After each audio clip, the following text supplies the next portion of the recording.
Hello, it's Coach John, and we're myth busting racket head speed today. So the reason we're doing this is because I keep seeing this pop up on my shorts feed, and it kind of irritates me because it's a total lie. We should not be worried about generating racket head speed. We should be worried about being more efficient. Let me explain. So the equation for kinetic energy, which is always going to be what is used when calculating the energy potential of a shot, excluding the ball and the strings, of course. So let's assume the racket is 330 grams.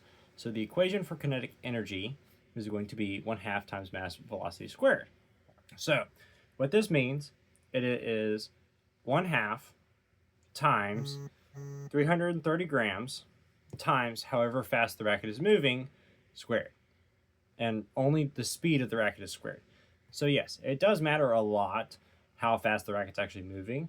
But in reality, if you are playing to be efficient and not straining, you can have more endurance during the point, and you can also passively generate more racket head speed per shot than you otherwise would be able to. Also, kinetic energy at the point of the shot is not all it's lined up to be, because when looking at that, it looks great on paper, but the issue is we're ignoring the strings flex, the racket's flex, and the ball's flex. In order for this to be more efficient, these all need to flex together. So, like I talked about in my comfort engineering video, in order for these to be less efficient, it is more comfortable.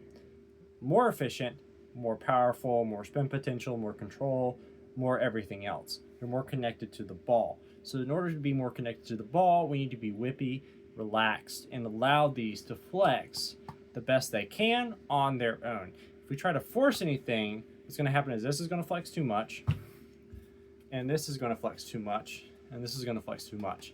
And what's going to happen is we're not going to get enough power, we're not going to get enough spin potential, we're just going to be crushing the ball flat, and it's going to lose a lot of energy that we could have had. Not to mention, on top of that, you're going to lose more chemical energy from your body, and you're going to lose more water on court because you're exerting yourself more than you really need to. So in my opinion, no, racket head speed isn't really that big of a deal. What really is a big deal, though, is making sure you can square up and hit with the ball right.